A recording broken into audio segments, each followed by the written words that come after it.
с некоторыми образцами традиционного песенного фольклора кряжки, проживающих на территории Альметьевского района Республики Татарстан. Программу ваши материалы зафиксированы в ходе фольклорно-этнографической экспедиции в Альметьевский район в 2021 году. Сейчас прозвучит рекрутский напев, который исполнялся во время проводов солдата в армию. «Ишекляден шахтымла мин айрылды». Здесь и мотив входа из родной деревни, и прощание с родными, остающимися дома. Данный напев был записан от ансамбля «Каляин» села Калейкино.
Лирические напевы также занимают значительное место в песенной культуре кряжек.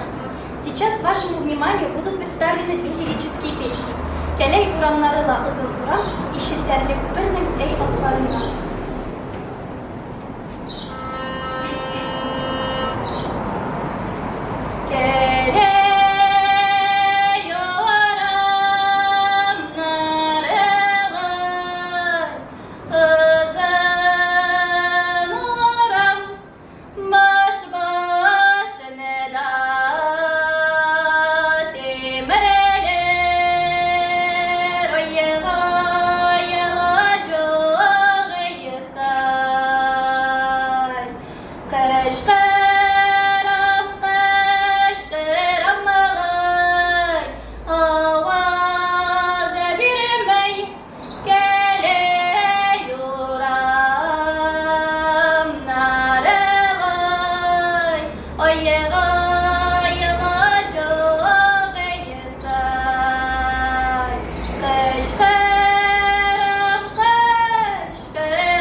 Çeleterele köperenin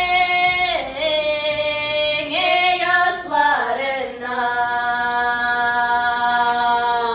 yegrip çıktı ayı balası halıtın aradan köpeğe balası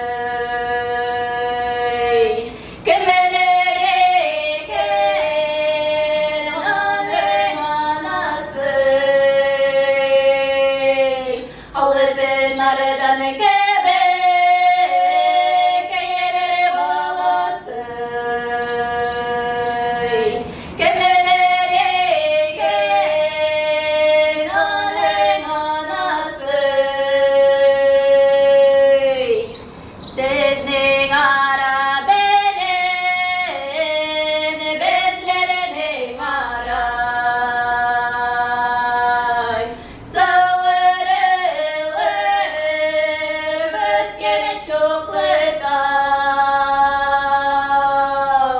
Şoklı dalınım şovun bezler izmeyik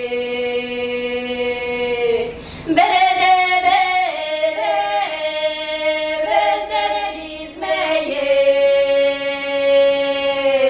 Şoklı dalınım şovun bezler izmeyik Berede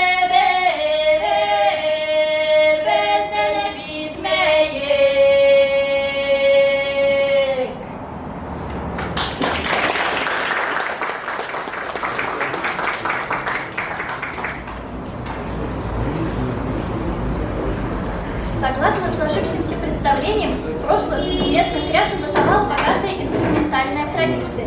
Были гусли, барабан, бэс, гармошка, а также в качестве шумовых инструментов использовали и домашнюю утварь. Сейчас вашему вниманию будет представлен опыт реконструкции практики инструментального исполнительства. Прозвучит лирический напев «Эйхтыш Каракукеле» в сопровождении инструментального ансамбля. И в завершении программы государственного экзамена исполним традиционные танцы в сопровождении частушек «Такмак».